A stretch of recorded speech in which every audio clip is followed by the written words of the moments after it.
The auctioneer's voice is a greasy thing, slick with scorn as it slides over the dusty heads of the crowd. He gestures with a grubby hand toward the woman on the makeshift stage, a woman whose world has shrunk to the splintery planks beneath her bare feet. She is young, her belly gently rounded with a life not yet born, and her dress is a patchwork of faded calico and desperate repairs. A gust of wind presses the thin fabric against her, outlining her shame for the whole town of Redemption Gulch to see. "What am I bid for this fine piece of labor?" The auctioneer sneers, a grin splitting his face. "Comes with a bonus, as you can see. Might slow her down for a spell, but she's young. Strong back, I reckon. Look at those hands. Made for scrubbing, ain't they?" A few men chuckle, their laughter raw and ugly. The woman, Ilera, stares at a crack in the wood, praying it will swallow her whole. This is a dead auction, a cruel frontier practice where those who cannot pay are sold into servitude to settle their accounts. Her account is her own survival, a debt she can never hope to pay. That was a close call.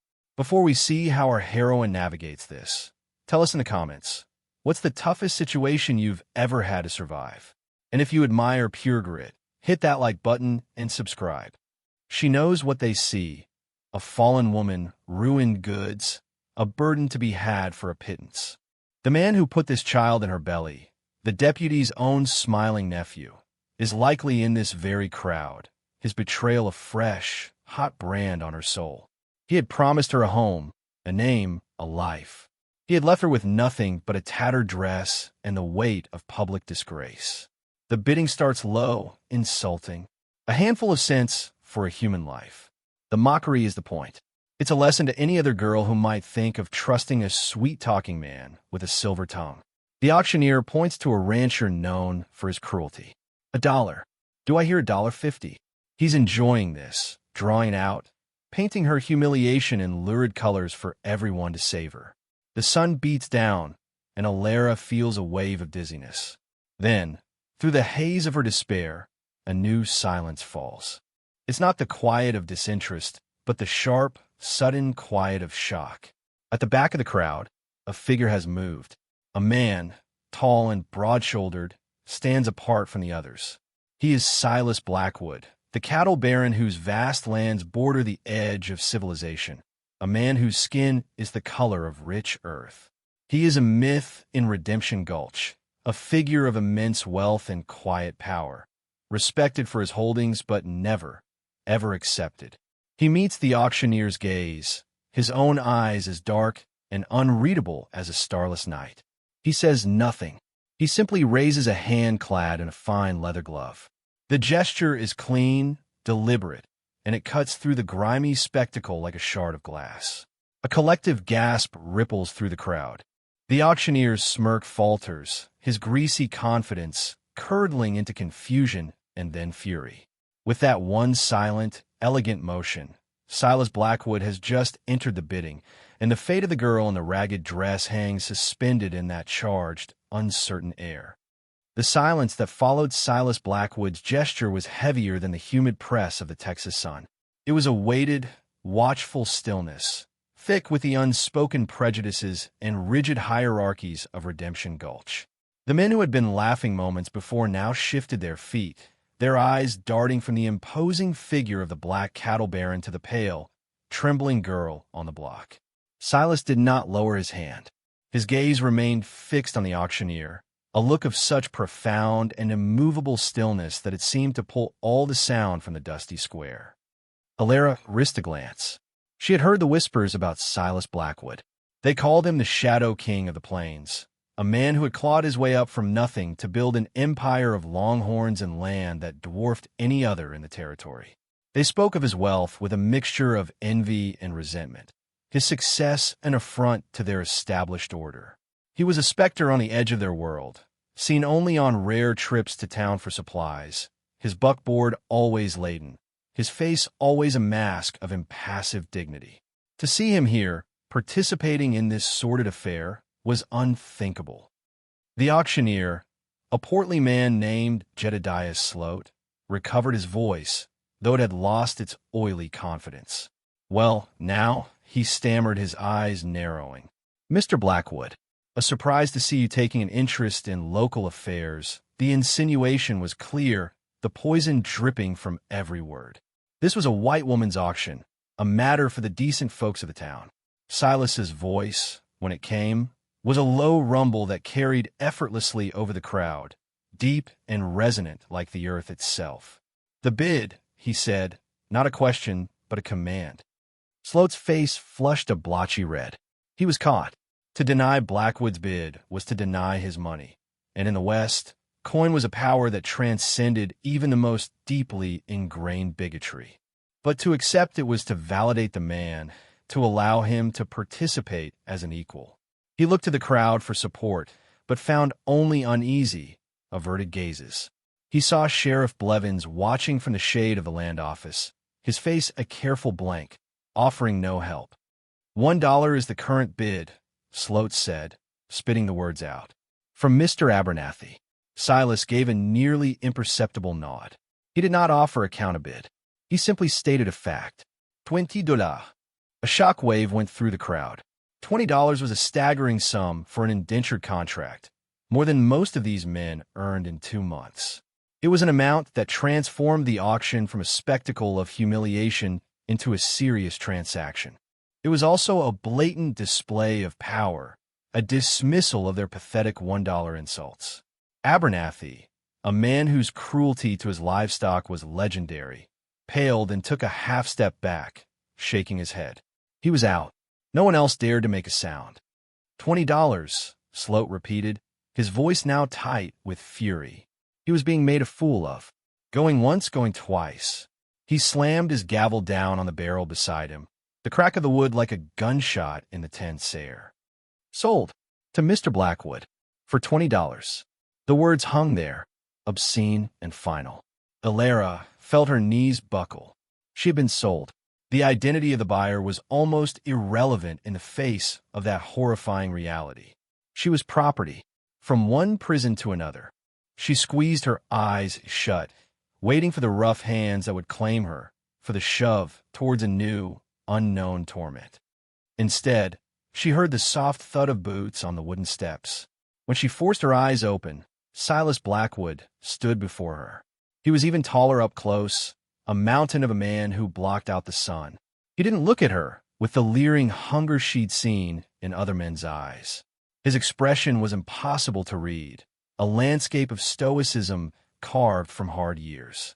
He reached into his coat, and for a terrifying second, she flinched, but he only produced a roll of bills, peeling off a crisp $20 note and handing it to the fuming auctioneer without a word. Then, he turned his attention to her. He didn't reach for her arm. He didn't bark an order. He simply stood there for a moment, his gaze taking in her bare feet, her torn dress, the shiver that ran through her despite the heat. He shrugged off his own sturdy canvas coat. It smelled of dust, leather, and the clean scent of the open range. He held out to her. "Ma'am," he said, his voice softer now, a low murmur meant only for her. "You're shivering." Alara stared at the coat, then at his face. She couldn't comprehend it. The gesture was one of kindness, of dignity, an act so at odds with the degradation she had just endured that her mind couldn't process it. Hesitantly, her trembling fingers reached out and took the coat. It was heavy, warm, a solid shield against the prying eyes of the town. She wrapped it around her shoulders, the thick fabric swallowing her small frame, and for the first time in months, she felt a flicker of something other than raw, abject fear. It was a fragile, unfamiliar sensation, like the first hint of warmth after a long winter, and it was utterly terrifying. He turned and started down the steps. He didn't look back to see if she was following. He simply walked away, his long, confident strides eating up the dusty ground, expecting her to follow. And after a moment's hesitation, clutching the heavy coat around her like a suit of armor, Alara did. She followed the black cattle baron away from the gawking crowd, away from the scene of her deepest shame, and into a future more vast and unknowable than the plains stretching out before them. The walk to his buckboard was the longest of Alara's life. Every footstep was an ordeal, the the silence between them amplifying the jeers and shocked whispers that followed them like a pack of coyotes. She kept her head down, the collar of his coat pulled up high, her world narrowed to the sight of his broad back and the dusty heels of his boots. The town of Redemption Gulch had judged her, condemned her, and now it watched as she was led away by the one man who stood entirely outside its bitter judgment. His buckboard was parked near the livery. It was a simple, sturdy wagon, but the horses hitched to it were magnificent animals, their coats gleaming with health, their harnesses made of the finest, most supple leather. A testament to his wealth, subtle and undeniable. He didn't offer her a hand up, but he waited, patient, as she clumsily navigated the high step, her movements awkward with the unfamiliar weight of the child she carried. She settled herself on the hard wooden seat, as far to the edge as she could manage, making herself small. Silas climbed up beside her, the bench groaning under his weight. He picked up the reins, his large hands gentle and sure. A flick of the leather, a soft click of his tongue, and the horses moved, pulling them out of the town's suffocating orbit and onto the open road. The silence in the wagon was a living thing. It was not the comfortable silence of old companions, but the taut, stretched quiet of two strangers bound by a bizarre and brutal transaction. Alara dared not speak. What was there to say? Thank you for buying me. What do you intend to do with me? The questions were a frantic flock of birds beating against the inside of her ribs. She risked a sideways glance at him. His profile was stark against the endless sky, his jaw set, his eyes fixed on the horizon. He seemed carved from the very granite of the mountains in the distance, remote and unapproachable. Was he cruel? Kind? What did a man like him want with a ruined, pregnant girl? The possibilities terrified her. He was a black man of immense means in a white man's world. He would have faced his own brand of hell, a different fire but just as hot. Perhaps that had hardened him beyond feeling. Or perhaps it had forged a different kind of soul within him. She didn't know, and the not knowing was a cold knot of dread in her stomach. They traveled for what felt like hours. The scrabble of the town gave way to rolling grasslands dotted with mesquite and hardy oaks. The sheer scale of the landscape was overwhelming. It was a land of harsh beauty, of endless sky and unforgiving sun. This was his kingdom. As the sun began to dip towards the horizon, painting the clouds in shades of bruised purple and fiery orange, he finally spoke. "We're almost there," he said, his voice startling her. She flinched, then nodded, her throat too tight to form a reply. A short while later, he turned the horses off the main track and onto a smaller, well-worn road that led up into the low hills. The air grew cooler here, fresher, and then she saw it. His ranch house was not the crude log cabin she had imagined. It was a long, low structure made of dark, sturdy timber and river stone, built into the side of the hill as if it had grown there. It had a wide, covered porch and large windows that glowed with the warm light of the setting sun. It was a house of substance, of permanence. It was a home. Smoke curled from a stone chimney, promising warmth and a cooked meal. Surrounding it were well-tended corrals, a massive barn, and fences that stretched out in every direction until they disappeared into the vastness of the prairie. This was not just a place of wealth. It was a place of pride, of order. It was a world away from the filth and despair of Redemption Gulch. Silas pulled the wagon to a halt in front of the house. An older man emerged from the barn, his face weathered leather, his walk stiff. He was black like Silas, but his hair was a shock of white against his dark skin. He nodded at Silas, his eyes lingering on Alara for a moment with a flicker of curiosity before he moved to take the horses' heads. "Ezra," Silas greeted him with a nod. "Everything quiet. Same as always, Mr. Blackwood. Storm's brewing, to the north, though. Can feel it in my bones," the man, Ezra, replied, his voice a gravelly rasp. Silas grunted in agreement and climbed down from the buckboard. He walked around to her side. For a moment, she thought he was going to order her down, but instead, he just stood there, waiting. Alara slid off the seat, her legs unsteady after the long ride. His coat, slipped from her shoulders, pooling at her feet. She bent to retrieve it, but he was faster. He picked it up, shaking the dust from it before handing it back to her. "Inside," he said, gesturing to the front door. "There's food on the stove, and water for washing up." He didn't wait for her, turning instead to speak with Ezra about the coming storm. Alara hesitated on the porch, her heart hammering. This was it. The moment she crossed the threshold into her new life, her new prison. She pushed open the heavy wooden door and stepped inside. The interior of the house was as surprising as the exterior. It was simple but immaculately clean. The main room was dominated by a large stone fireplace, a long dining table with 6 chairs, and shelves filled with books. Books, more than she had ever seen in one place. The air smelled of wood smoke, old leather, and beeswax. A pot of stew bubbled softly on a large, black iron stove in the corner kitchen area, filling the room with the savory scent of beef and vegetables. It was a man's home, stark and functional, but it was not a place of squalor. It was the home of someone who cared, who took pride in his surroundings.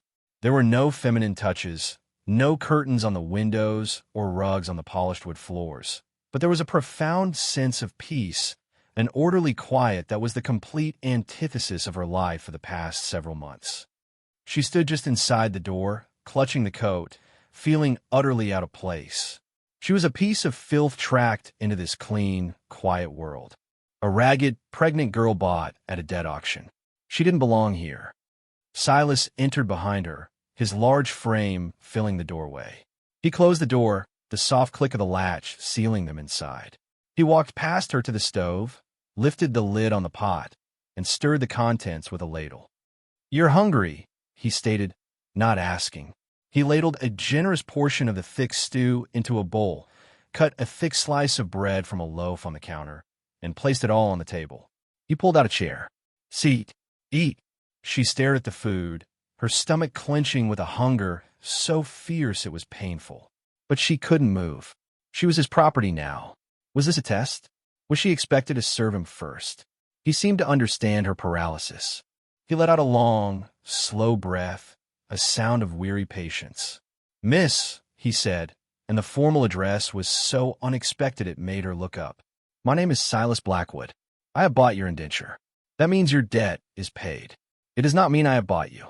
He turned to face her fully, his expression serious. "You are not my slave. You are not my servant. You are a guest in this house until you decide what you want to do. You are free to leave whenever you wish." The $20 was for the town of Redemption Gulch. Not for you. Alara's mind reeled. It didn't make sense. None of this made any sense. Free? She wasn't free. She had nowhere to go, no one to turn to. Leaving meant starvation or worse. I don't understand," she whispered, her voice cracking. "You don't have to," he said. "Just eat. The stew's getting cold." He walked to a door at the far end of the room and opened it. "This will be your room. There are clothes in the chest. My wife's.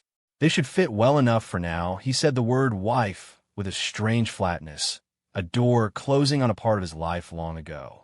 "There's a lock on the inside of the door. Use it."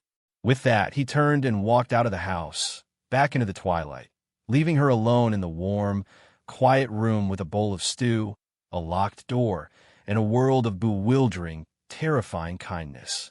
Alara sank into the chair, her legs finally giving way.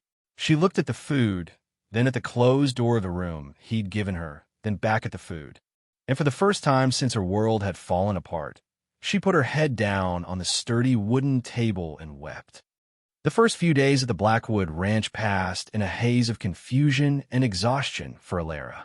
She ate the food Silas left for her, slept in the bed he had provided, and spoke only when spoken to, which was almost never.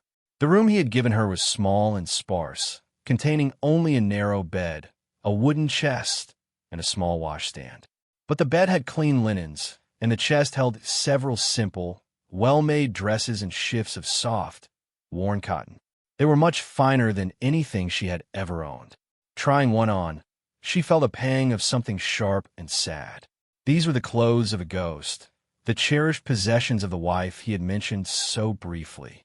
They fit her loosely, concealing the swell of her belly, and wearing them felt like a transgression, a sacrilege. but they were warm and clean, and she had no choice. She used the lock on her door the first night, her fear a tangible thing in the dark. But no one tested the handle. The house was silent save for the groan of the timbers and the distant cry of a coyote. The second night, her hand hovered over the bolt for a long moment before she let it fall, leaving the door unlocked. It felt like a small, reckless act of trust. Silas was a creature of routine and silence. He rose before the sun, his movements quiet and efficient as he made coffee and ate a breakfast of cold bread and jerky. He would leave a plate of food for her on the table before heading out with Ezra to work the vast expanse of his land. He returned only after dark, tired and smelling of horses and dust. They ate their evening meal in silence at the long table, the space between them a chasm of unspoken questions. He never asked about her past, about the baby, about the man who had abandoned her. He never demanded anything of her. He simply provided food, shelter, and a wide berth of respectful distance that was more unnerving than any command. Alara, accustomed to a life of service and expectation, found herself adrift in this sea of inaction. She didn't know her place. She tried to make herself useful, sweeping the floors, washing their supper dishes, mending a tear in one of his work shirts she found in a basket. She left the mended shirt, neatly folded, on his chair. The next morning it was gone. He never mentioned it, but that evening she saw he was wearing it. It was a silent acknowledgement, a conversation held in stitches and cloth. One afternoon, a week after her arrival, the sky turned a bruised, angry gray. The wind picked up, howling through the eaves, and the temperature plummeted. The storm Ezra had predicted had arrived. Silas and Ezra worked frantically to secure the livestock, their shouts carrying on the wind. Alara watched from the window, her hands twisting in the fabric of her dress. She felt useless, a spectator in her own life. She saw them struggling with a heavy gate to a holding pin, the wind tearing at it, threatening to rip it from its hinges. A young calf, spooked by the noise, had gotten separated from its mother on the wrong side. On impulse, Alara grabbed Silas's heavy coat from its peg by the door and ran outside into the maelstrom. The wind tore the breath from her lungs. Rain, cold and hard as pebbles, began to fall. She fought her way to the pen, her borrowed dress whipping around her legs. "The calf!" she yelled over the wind. Silas looked at her, his face a mask of shock and annoyance at seeing her out in the storm. "Get back inside," he roared. But Alara ignored him. While he and Ezra wrestled with the gate, she slipped through the rails, her movements surprisingly nimble. She spoke to the terrified calf in a low, soothing voice, the same way she had calmed frightened chickens and lambs on the small farm where she'd grown up. The animal quieted, its frantic bleating softening. She gently herded it toward the small opening near the hinge side of the gate. "Here," she shouted. Ezra saw her plan, and with a grunt, he and Silas forced the gate open just enough. The calf scrambled through to its anxious mother.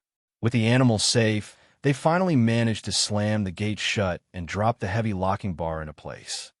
Soaked to the bone and shivering, Alara stumbled back towards the house. Silas caught up to her in 2 long strides, grabbing her arm. His touch was firm, but not rough. "What in God's name were you thinking?" he demanded, his voice a low growl of controlled anger. "It was frightened," she said, her teeth chattering. "It would have bolted."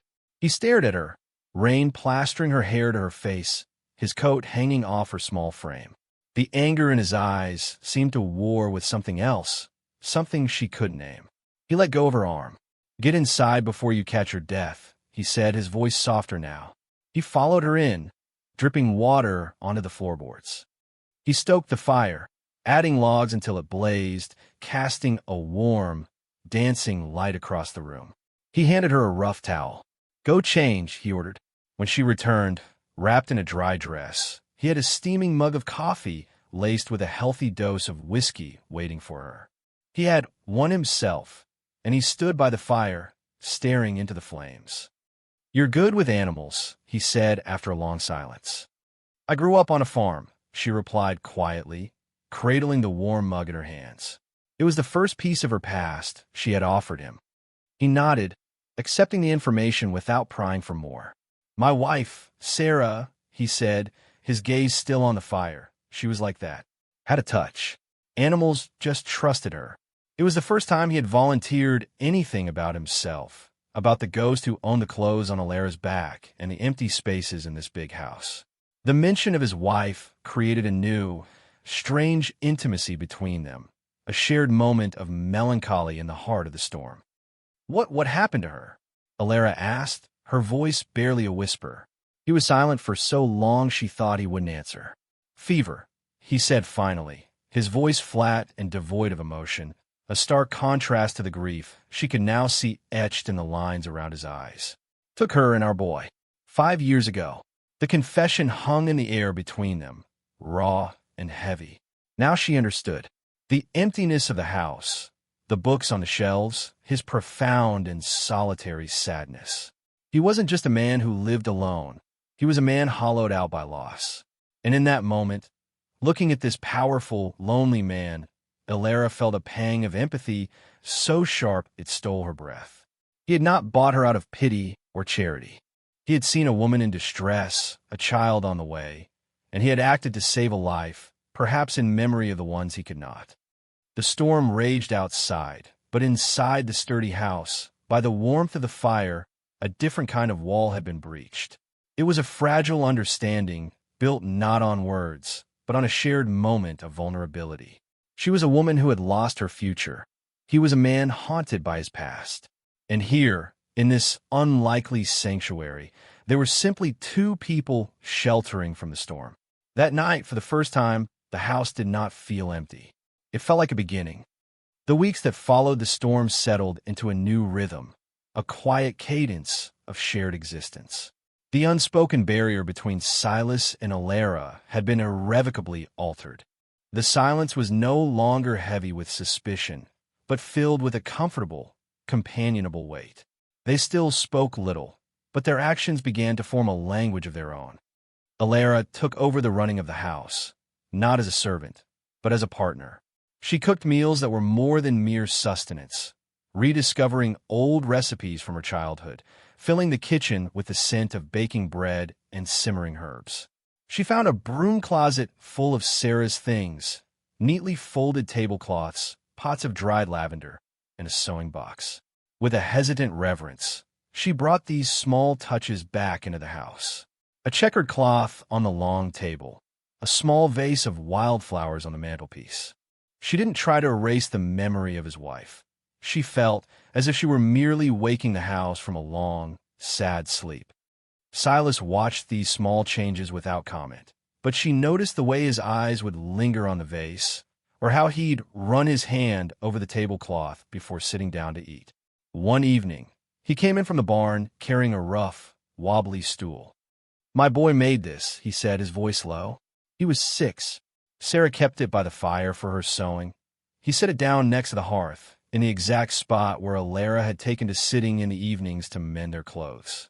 It was his way of giving her permission, of including her in the sacred geography of his memories. Her pregnancy was more obvious now, her body changing day by day. With it came a deep, primal weariness. Some afternoons, she would fall asleep on the settee by the window, waking to find a blanket tucked around her. She never saw him do it, but she knew it was him. It was another sentence in their silent conversation. Their fragile peace, however, was confined to the boundaries of the ranch. The world outside had not forgotten them. The time came when they were low on flour, salt, and other essentials, and a trip to Redemption Gulch was unavoidable. Alara felt a cold dread at the prospect. The town was a place of ghosts and living nightmares for her. "I can go alone," Silas said, seeing the fear in her eyes. "No," she said, surprising herself with her own firmness. "I won't hide. I'm not ashamed." It was a lie. She was still deeply ashamed, but saying the words aloud felt like taking a shield in hand. She would not be a coward. She would not let this town see her cower. He looked at her a long, assessing gaze. A flicker of something that might have been pride warmed his dark eyes. "All right," he said. "We go together." The ride into town was tense. As they drew near, Alara could feel the familiar knot of anxiety tightening in her chest. She pulled the shawl tighter around her shoulders, a futile gesture of concealment. Silas sat straight and tall beside her, his expression unreadable, the reins held loosely in his hands. Redemption Gulch was as ugly as she remembered. As they drove down the main street, heads turned. Conversations ceased. Windows that had been empty suddenly held curious, hostile faces. The air grew thick with animosity. They were a spectacle. The wealthy black cattle baron and his bought white woman, pregnant and disgraced. They stopped in front of the general store. The proprietor, a sour-faced man named Henderson, watched them from his doorway, his arms crossed. "Blackwood," he said, his voice flat, a poor imitation of Silas's own stoicism. He pointedly ignored Alara. "Henderson," Silas replied, his tone even. "Need supplies." As Silas began listing his needs, Alara stayed by the wagon, trying to make herself invisible. But invisibility was a luxury she no longer had. A group of women, clustered near the dressmaker's shop, began to whisper loudly, their voices carrying on the still air. "Look at her," one said, her voice dripping with venom. "Shameless, living out there with him." "Swollen with sin," another added. "It's a disgrace to this town." Alara's face burned. She kept her eyes fixed on a loose board on the porch, her knuckles white where she gripped her shawl. It was then that she saw him. Robert Blevins, the deputy's nephew. The man who had whispered promises of love in her ear and then cast her aside like trash. He was lounging against the wall of the saloon, a smirk on his handsome face. He caught her eye and gave her a lazy, insolent wink, as if they shared a dirty secret, while rose in her throat. Silas emerged from the store, his arms laden with sacks of flour and sugar. He seemed not to notice the whispers or the stares, his focus entirely on the task at hand. As he loaded the supplies into the back of the buckboard, Robert pushed himself off the wall and sauntered over. Well, Alara," he said, his voice loud enough for everyone to hear. "You're looking prosperous." He eyed her swollen belly with a look of proprietary amusement. "Looks like my investment is coming along nicely." The implication was vile, a public claim on her and her unborn child. Alara froze, her blood turning to ice. Before she could even gasp, Silas moved. He didn't say a word. He simply placed himself between her and Robert, his body a solid wall. He was a good head taller than the other man, and his presence seemed to suck the very air from around them. He didn't touch Robert. He didn't threaten him. He just looked at him. And in that look was all the cold fury of a winter storm, all the weight of his land, his wealth, his hard-won existence. It was a look that promised consequences, swift and final. Robert's smirk faltered, the easy confidence drained from his face, replaced by a flicker of genuine fear. He was a bully and a coward, accustomed to preying on the weak. He was not prepared for this silent, immovable mountain of a man.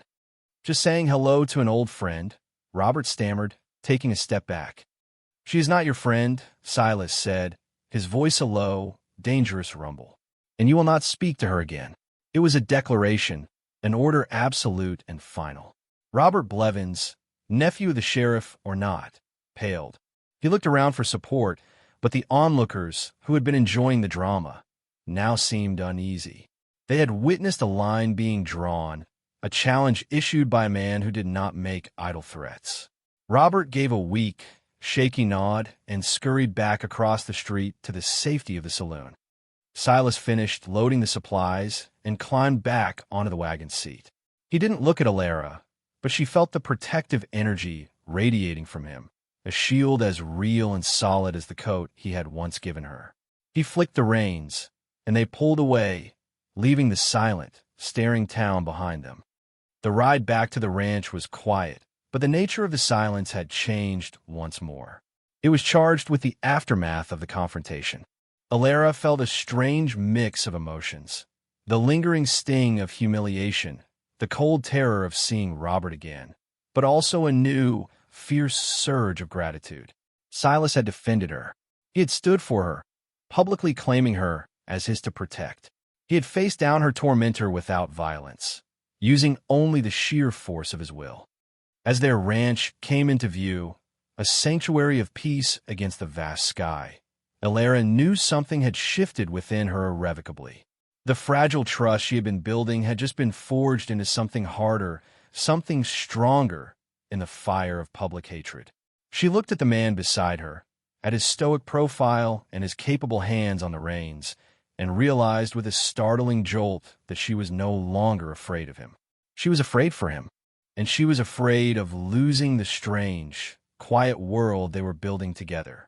The confrontation in town became a turning point, a catalyst that accelerated the slow, cautious blooming of their relationship. The shared danger had created a new kind of intimacy, a sense of being allies against a hostile world. Alara found herself watching Silas with a new intensity, noticing the small things. The way the corners of his eyes crinkled when he was looking at a newborn calf, the quiet satisfaction on his face as he surveyed his land at sunset, the deep weariness that settled on him late at night when he thought she wasn't looking. She began to see not just the formidable cattle baron, but the lonely man beneath. One evening, as she was clearing the table, she hesitated by his chair. "Thank you," she said, her voice soft but clear in the quiet room, "for what you did in town." He looked up from the ledger he was studying, his dark eyes meeting hers. He simply nodded, accepting her gratitude as a matter of course. "No one has the right to speak to you that way," he said. It was a simple statement of fact, but to her, it was a profound declaration of her worth. She began to read the books from his shelves in the long, quiet afternoons. Shakespeare, Plutarch, poetry, and thick volumes on agriculture and history. It was the library of a self-educated man, a man hungry for knowledge. She discovered a love for reading she never knew she had, and it opened up a new world to her. Sometimes, in the evenings, she would read aloud to him as he cleaned a harness or sharpened a tool by the fire. He never asked her to, but he would stop his work and listen, his hands still, his expression thoughtful. These moments were islands of peace, where the ghosts of the past and the threats of the future seemed to recede. Her body grew heavier, her movements slower. The baby inside her was a constant, active presence. One night, a sharp kick made her gasp and press a hand to her side. Silas looked up, his expression one of concern. Are you all right?" he asked, a rare note of uncertainty in his voice. She smiled, a genuine, unburdened smile. "It's nothing. The baby is just saying hello." She hesitated, then took a bold step. "Would you like to feel?" He stared at her outstretched hand, then at her belly, as if she had offered him a lit stick of dynamite. He looked deeply uncomfortable, out of his element. For a moment, she thought he would refuse, and her cheeks burned with embarrassment at her own forwardness. But then, slowly, he rose from his chair and crossed the room. He knelt before her, his large frame seeming to fold into itself. With infinite gentleness, he reached out and placed his large, calloused hand over hers on the curve of her belly. His hand was warm and solid. Beneath it, the baby gave another enthusiastic kick. A look of pure, unadulterated wonder transformed Silas's face. The stoic mask fell away, replaced by a raw, unguarded awe. It was the face of the man who had lost his own son, now feeling the promise of a new life. He looked up at Alara, his eyes shining with an emotion so powerful it made her breath catch in her throat. In that instant, the child ceased to be just her burden, her shame. It became a connection between them, a shared miracle. He held his hand there for a long moment before withdrawing it, the mask of composure slipping back into place, but not before she had seen the man beneath. This growing closeness, however, did not go unnoticed. Ezra, who had at first been reserved and watchful, began to treat her with a gruff, paternal kindness. He would save the tenderest cuts of meat for her, or leave a bucket of fresh goat's milk on the porch, knowing she had developed a craving for it. "That man," he said to her one day, nodding toward Silas, who was in the corral breaking a young horse. "He ain't been the same since he lost Miss Sarah. Walking around like a house with all the lights out. You turning some back on." Ezra's words resonated deeply with her. She knew he was right. She had brought life back into this house, not just with her presence, but with the new life she carried. But this new life was also a looming complication. The town already saw their arrangement as a scandal. The birth of a child would make it a crisis. A white child, born in a black man's house, with no father to claim it. They would see it as proof of their darkest, most racist assumptions. They would not let it stand. The whispers they'd endured in town would become a roar. The sheriff, prodded by his nephew and the so-called decent folk, would have all the excuse he needed to intervene. They could declare her an unfit mother, take the baby, and cast her out. The fragile sanctuary Silas had built for her would be shattered. The fear of this possibility began to eat at her. It tainted the quiet joy she had found. She saw the way Silas looked at her belly now, with a fiercely protective gleam in his eye. He was becoming attached, not just to her, but to the child. The thought of the town tearing them apart, of them taking the baby, was a pain sharper than any she had ever known. One night, unable to sleep, she sat by the cold hearth, staring into the embers, her arms wrapped around her belly. Silas found her there when he came in from a late check on a sick mare. "You can't sleep," he stated. She shook her head, not looking at him. "They're going to take the baby, aren't they?" she whispered, the fear finally spilling out. "When it's born, they'll find a reason. They'll say I'm unfit. They'll come for us." He was silent for a long time. He came and sat in the chair opposite her, the great stillness of his presence a comforting weight in the dark room. "Yes," he said finally, his voice grim. "They will try." The stark honesty of his confirmation was more terrifying than any false reassurance. "What can we do?" she asked, her voice trembling. "We can't fight the whole town. We can't fight the law." He leaned forward, his elbows on his knees, his hands clasped before him. He looked not at her, but at the floor between them, as if weighing the heaviest decision of his life. "There is one thing we can do," he said, his voice low and steady. "One thing that would give them no grounds, no legal right to interfere." He finally lifted his head, and his eyes met hers in the dim light. "Alara, we could get married." The proposal was not one of passion or romance.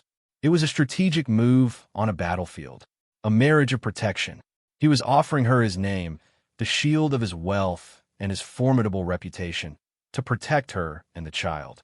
He was offering to make her shame his own, to stand beside her and face the storm head-on. It was the most profound, selfless, and terrifying offer she had ever received. To accept meant binding herself to this man, to his world, to the prejudice he faced every day. To refuse meant facing the coming storm alone. She looked at his face, at the quiet strength and unwavering resolve in his eyes, and she knew there was only one choice she could make. The decision to marry hung in the air between them, a monumental, life-altering pact made in the dead of night. It was a solution born of desperation, a fortress they would build against the world. But now, in the clear light of day, the practicalities were stark and daunting. "A preacher won't do it," Alara said a few days later, voicing the fear that had been gnawing at her. "Not in Redemption Gulch. They'll refuse. They'll make a scene." Silas was cleaning a rifle at the long table, his movements precise and economical. "We won't use a preacher from town," he said without looking up. "There's a traveling judge, an old man named Abernathy. He's a hard man, but he's fair, and he values the letter of the law more than the opinions of gossips. He passes through this territory twice a year. According to the almanac, he's due in the county seat at Fort Davis in 2 weeks. 2 weeks. It felt like a lifetime and no time at all. The plan was simple, audacious, and fraught with risk. They would travel to Fort Davis, find the judge, and be legally wed before the town of Redemption Gulch even knew what was happening. By the time the news reached them, it would be a legal fact, a sealed document that even Sheriff Blevins would have difficulty challenging. The preparations for the journey began. It was a 3-day ride to Fort Davis, and with her pregnancy advancing, they had to plan carefully. Ezra, when told of the plan, simply grunted his approval. "About time," he muttered, and set about checking the wagon, packing extra supplies, and choosing the steadiest pair of horses. His quiet endorsement meant more to Alara than she could say. During those 2 weeks, a new tension settled over the ranch. It wasn't the awkwardness of strangers, but the strange, formal anxiety of a bride and groom about to enter into a marriage of pure convenience.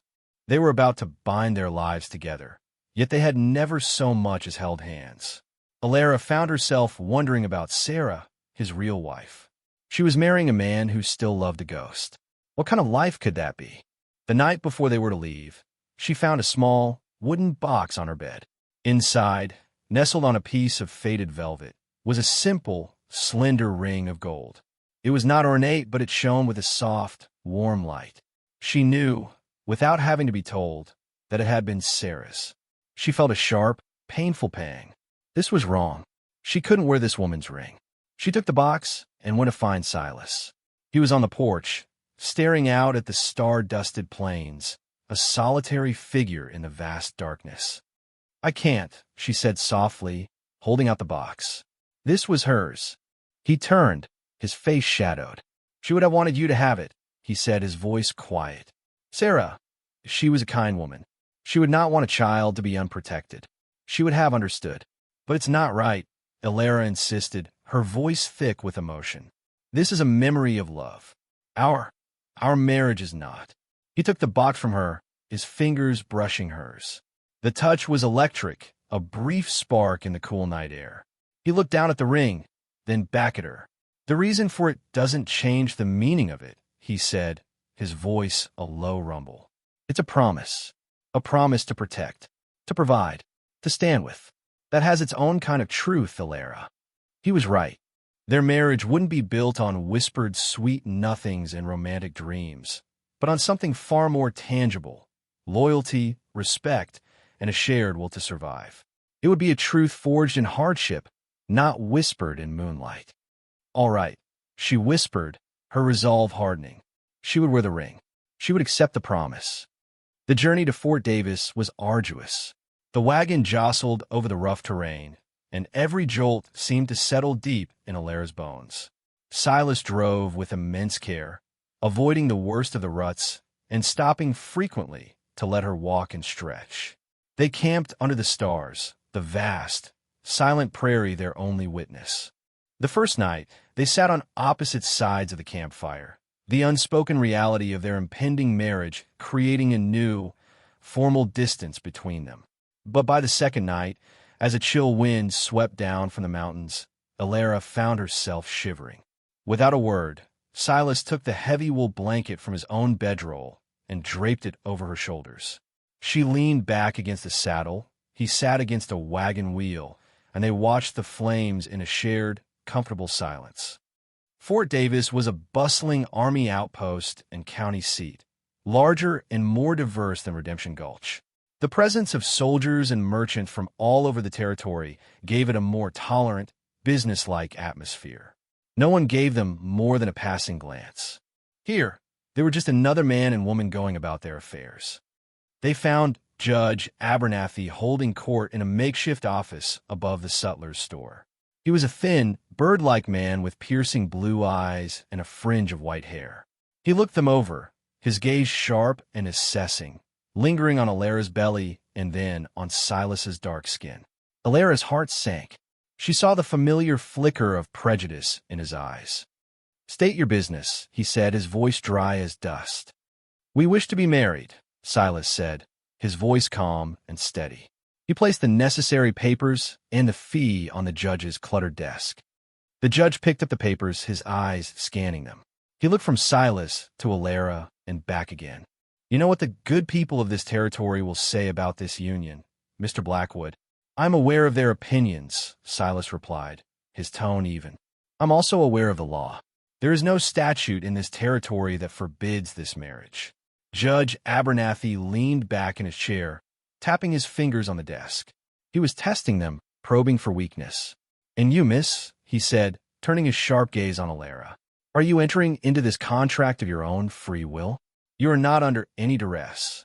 This was her moment, her chance to back out, to flee. But where would she go? Back to what? She thought of the cold stares in Redemption Gulch, of Robert Blevins's leering face, of the terrifying prospect of having her child taken from her.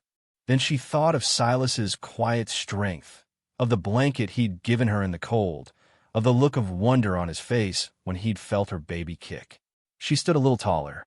"I am," she said, her voice clear and strong, surprising even herself. "I'm entering into this marriage of my own free will, Your Honor, and with a full heart." The last part was not in the script, but it was the truest thing she had ever said. Her heart was full, not with romantic love, but with a fierce, burning gratitude and a loyalty so profound it felt like love's stronger, quieter sister. The judge stared at her for a long moment. A flicker of something, surprise, perhaps even respect, crossed his face. He grunted, then picked up his pen and signed the marriage license with a flourish. "So be it," he said, not unkindly. "The law is the law." He stood, gesturing for them to stand before him. He opened a worn book and read the simple, secular vows in his dry, reedy voice. When he prompted Silas, Alara held her breath. Silas took the gold ring from his pocket.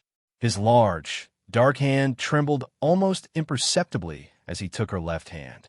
His touch was warm and sure. "With this ring," he said, his deep voice filling the small room, his eyes locked on hers, "I thee wed. I will be thy shield and thy shelter." He slid the ring onto her finger. It fit perfectly. It felt warm, as if it belonged there. When it was her turn, her voice did not shake. "I will be thy partner and thy comfort," she vowed, speaking the truth of her heart. "Then by the authority vested in me by the territory of Texas," Judge Abernathy declared, "I pronounce you husband and wife." He closed his book. "That will be all. Good day to you." They walked out of the office and down the stairs into the dusty sunlight of Fort Davis. They were married. Alara looked down at the gold band on her finger. It was real. It was done. She was Mrs. Alara Blackwood. She looked up at her husband. He was looking down at her, and for the first time, she saw a small, hesitant smile touch his lips. It transformed his stern face, lighting it from within. But their moment of quiet triumph was short-lived. As they reached their wagon, a familiar voice called out, dripping with malice. "Well, isn't this cozy?" They turned. Leaning against the wall of the sutler's store, a look of smug satisfaction on his face, was Sheriff Blevins of Redemption Gulch. And beside him stood his nephew, Robert. They had followed them. The trap had been laid, and Silas and Alara had walked right into it. Sheriff Blevins pushed himself off the wall, his hand resting casually on the butt of his pistol. He was a big man, gone to seed, with a cruel mouth and eyes that held the flat, cold authority of a man who enjoyed his power. "I got a complaint," Blevins said, his voice a lazy drawl that didn't mask the threat beneath. "From my nephew here. Says you abducted this young lady, Blackwood. Coerced her." "That's a lie," Alara said immediately, stepping forward. Blevins ignored her, his eyes fixed on Silas. "And now I find you here, trying to cover your tracks with some piece of paper from a half-blind judge. It won't work. The good people of Redemption Gulch won't stand for it. A black man forcing himself on a helpless white girl." "She is my wife," Silas said, his voice a low growl. He instinctively moved to place himself partially in front of Alara, shielding her. "We have a license legally signed and witnessed." "A piece of paper," Robert Blevins sneered, stepping forward. "That don't mean nothing. She was carrying my child. You stole what was mine." It was a brazen, outrageous claim, twisting his abandonment of her into an act of theft on Silas's part. But in the twisted logic of their prejudice, it was a narrative that could work. "She came with me of her own free will, after you left her to be sold like cattle," Silas countered, his voice dangerously quiet. "My word against yours, Blackwood," the sheriff said with a smirk. "And in this territory, I wonder whose word carries more weight." He was right. In a formal court, Silas's wealth and the legal document might win out. But here, in the dusty street, with a corrupt sheriff and his entitled nephew, the law was whatever Blevins said it was. He could arrest Silas on a trumped-up charge, drag him back to Redemption Gulch, and lock him away. And Alara would be left to their mercy. The very nightmare they had tried to prevent was happening. But they had underestimated Alara. The frightened girl who had stood on the auction block was gone. In her place was a woman who had found her voice, a wife who would fight for her husband. "He's the one who lied," she cried out, her voice ringing with a newfound strength that made all three men look at her in surprise. She pointed a trembling but determined finger at Robert. "He promised me marriage. He told me he loved me. And when I told him I was with child, he threw me out and called me a whore. He left me to starve. He stood there in the crowd and watched them sell me. And he laughed." Her voice broke on the last word, but she didn't stop. She turned her furious, tear-filled eyes to the sheriff. "You want to talk about coercion, Sheriff? You want to talk about who forced who? Your nephew is a coward and a liar. This man," she turned and put her hand on Silas's arm, her grip firm, a public declaration of allegiance. "This man saved my life. He showed me kindness when everyone else showed me contempt. He gave me a home. He gave me his name to protect me and my child from predators like your nephew. He is my husband, and I chose him." A small crowd had begun to gather, drawn by the confrontation. They were a mix of soldiers, merchants, and teamsters, the transient and pragmatic population of Fort Davis. They listened to her passionate defense, their expressions shifting from idle curiosity to genuine interest. They heard the ring of truth in her voice. Sheriff Blevins's face darkened with rage. His little drama was not going according to plan. The girl wasn't playing the part of the victim. She was fighting back. "That's enough out of you," he snarled, taking a step towards her. "You're clearly hysterical." In that moment, Silas moved. He didn't draw a weapon. He didn't raise his voice. He simply stepped fully in front of Alara, his back to her, his body a solid, immovable shield. He faced the sheriff, his dark eyes burning with a cold, contained fire. "You will not touch my wife," he said. Each word was like a stone dropped into a deep well. It was not a threat. It was a statement of absolute fact, a line drawn in the dust of Fort Davis that Blevins would cross at his own peril. The two men stood locked in a silent battle of wills, the sheriff with the badge on his chest and the pistol on his hip, and Silas, with nothing but the force of his character and the righteous fury of a man defending his own. The crowd watched, silent and rapt. They were no longer just spectators. They were a jury, and their verdict was slowly turning against the sheriff from Redemption Gulch. They saw a bully in a badge and a man, regardless of his color, standing for his wife. Into this tense standoff, a new voice cut through the air, dry and authoritative. "Is there a problem here, Sheriff?" All heads turned. Standing on the steps of the sutler's store was Judge Abernathy, a law book held in one hand. And behind him stood the fort's commander, a stern-faced colonel with silver hair and cold, intelligent eyes. "Judge, Colonel," Blevins stammered, his composure finally cracking. "Just a small-town matter. This man," the judge interrupted, his sharp eyes pinning Blevins in place, "is the legal husband of this woman. I officiated the ceremony myself, not 10 minutes ago. Their license is in order. Their vows were freely taken. As far as the law is concerned, they are Mr. and Mrs. Silas Blackwood." The colonel stepped forward, his gaze sweeping over the scene. His eyes, trained by years of command, missed nothing. Blevins's blustering insecurity, his nephew's craven fear, Silas's quiet strength, and the fierce, protective defiance on Alara's face. "Sheriff Blevins," the colonel said, his voice like chipping ice, "Fort Davis falls under my jurisdiction. Your authority here is limited. You claim this man abducted and coerced this woman. Yet she, in a legally binding document, say otherwise. What I see is a duly elected official from another county attempting to intimidate a citizen, two citizens, on a public street. That is not how we conduct ourselves here." The public rebuke was devastating. Blevins's face went from red to a pasty white. He had overplayed his hand, assuming his badge and his bigotry would carry the day. He had not counted on Alara's spirit, Silas's courage, or the integrity of a cranky old judge and a by-the-book army colonel. "Now," the colonel continued, his voice dropping to a dangerously soft level, "I suggest you and your nephew conclude your business in my town and be on your way. Immediately." It was a dismissal, absolute and humiliating. There was no arguing with it.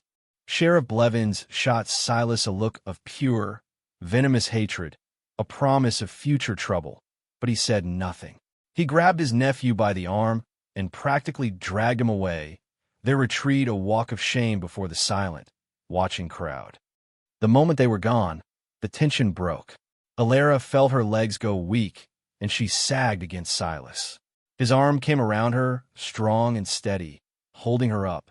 The crowd began to disperse, murmuring amongst themselves. Judge Abernathy and the colonel walked over to them. The judge looked at Alara, a glimmer of something like a smile in his piercing eyes. "You spoke well, Mrs. Blackwood. You spoke the truth. The law is a shield for that, when it's held by honest hands."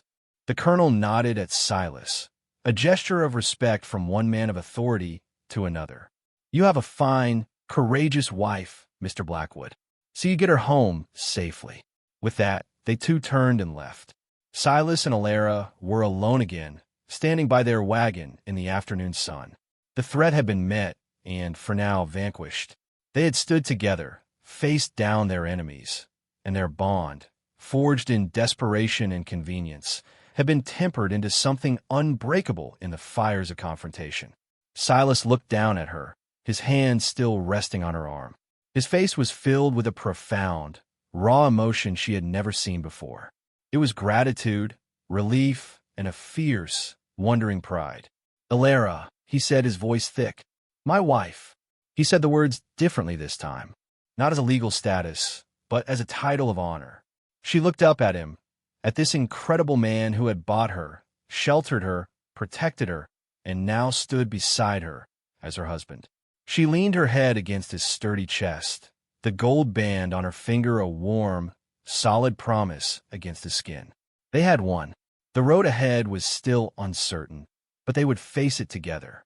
They turned their backs on Fort Davis and began the long journey home. The ride back to the ranch was a world away from the journey that had brought them to Fort Davis. The air in the wagon was light, cleared by the storm they had weathered together. They were no longer two strangers embarking on a desperate pact, but a husband and wife returning to their home. Alara found herself sitting closer to Silas on the bench seat, the space between them no longer a chasm, but a comfortable, shared territory. They spoke more on the return trip than they had in all the preceding weeks. She told him about the small farm she'd grown up on, about her parents, lost to influenza when she was 15, leaving her alone to make her way in the world. He, in turn, told her about his own past. He spoke of being born into freedom in the East, but orphaned young, of the grueling years he'd spent working on other men's cattle drives, saving every penny, enduring insults and injustice with a single-minded focus on his dream. A piece of land to call his own, a place where no man could be his master. He told her about meeting Sarah, a preacher's daughter who saw past his skin to the heart of the man, and the 10 good years they'd had building their empire together before the fever took her and their son. As he spoke, Alara understood the true depth of his solitude and the magnitude of what he had risked for her. He had not just offered her a name. He had offered her the sacred ground of his life, a place he had shared with no one for 5 long years. When the ranch finally came into view, nestled in the protective curve of the hills, it looked different to Alara. It was no longer just a sanctuary or a shelter. It was home. Ezra was waiting on the porch, his weathered face anxious.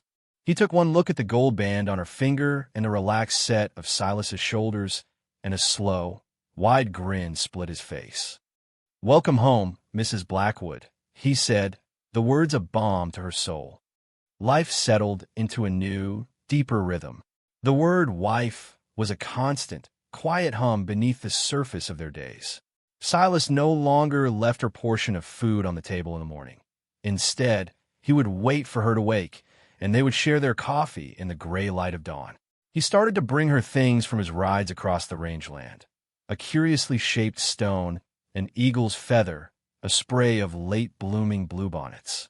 Small, silent offerings that spoke volumes. She, in turn, dedicated herself to making the house a home again.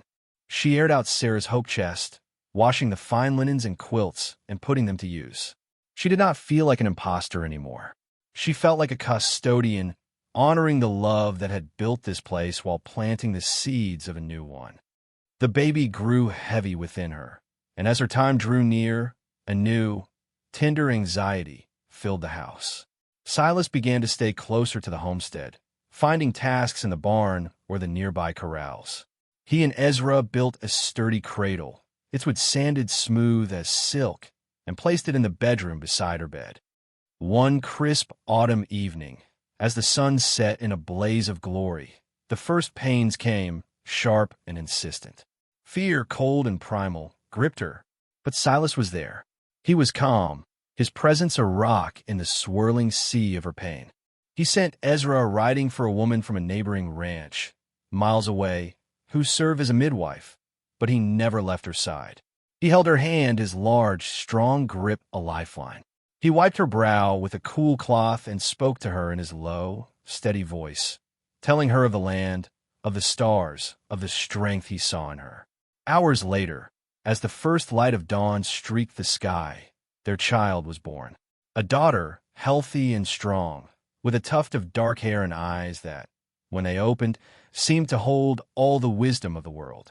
As Alara held her, exhausted but flooded with a love so fierce it was breathtaking, she looked at Silas. He was staring at the baby, his stoic composure completely shattered. Tears streamed freely down his rugged face, carving clean paths through the dust and weariness. He reached out a trembling finger and gently touched the baby's cheek. "She looks like you," he whispered, his voice thick with unshed emotion. In that moment, all the ghosts of the past fled the room. There was no Sarah, no Robert Blevins, no auction block or jeering crowd.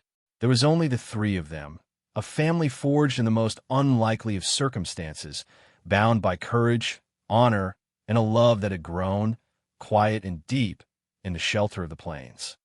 He leaned down and kissed her forehead, a gesture of profound tenderness and gratitude. Then he kissed his daughter's head. He looked at Alara, his eyes full of a love that needed no words, a love that was as solid and enduring as the land around them. She smiled back, her heart full to bursting.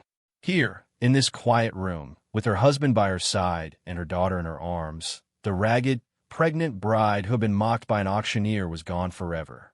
In her place was a wife, a mother, a queen in her own kingdom, who had found her value not in a price paid, but in the unwavering love of a good man. He continues to watch her, this woman who is his wife, as she hums a soft tune to the baby cradled in her arms.